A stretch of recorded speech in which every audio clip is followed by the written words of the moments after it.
The Great Mull Plane Mystery. There's very little that makes any sense about the disappearance and death of Peter Gibb. It was Christmas Eve 1975, just after he finished dinner and a bottle of claret in a hotel in the Isle of Mull. The Royal Air Force flying ace announced that he was going for a flight in his Cessna.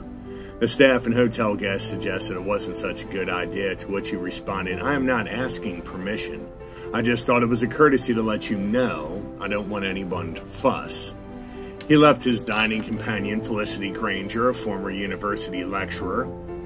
She later reported that Gibb had given her instructions to stand at one end of the runway with torches to guide his takeoff. Multiple witnesses claimed 2 torches moved independently in ways that would require another person to be helping. Though Granger claimed that it was only her, Gibb took off, and shortly thereafter a sleet storm rained down and would have lasted about 72 hours. Gibb never came back. While his motives were baffling enough, the real mystery began 4 months later when Gibb's body was found on a nearby hillside. Pathologists ruled that he died of exposure. There was a cut in Gibb's leg, but no other injuries. Tests also concluded that neither his body nor his clothes had been in contact with the sea.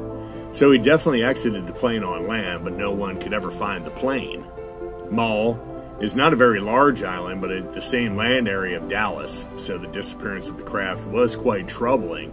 A light aircraft matching the description was found in 1986 in the sea between Mull and the mainland, but the doors were locked, and the plane had apparently crashed extremely hard. The wings were in significant distance away from the rest of the fuselage, and it suggested that that sort of impact that a person wouldn't have just gotten out due to serious injury. 2 explanations have been suggested, neither of which sound likely. The first is that Gibb leaped out of the plane while it was midair above a hill. He landed on the hill without suffering anything worse than a cut leg, then laid down and died in the cold. The problem with that explanation is that the aircraft would have been left to fly by itself into the sea while the doors somehow remained locked. The other theory is that Gibb was working as an MI5 and had to attend an urgent mission in Northern Ireland. He was captured by terrorists and somehow killed without being injured in any way, and his body was planted back on Mull. The light aircraft found in the sea is left out of that theory. Then again, it doesn't make much sense than the alternative.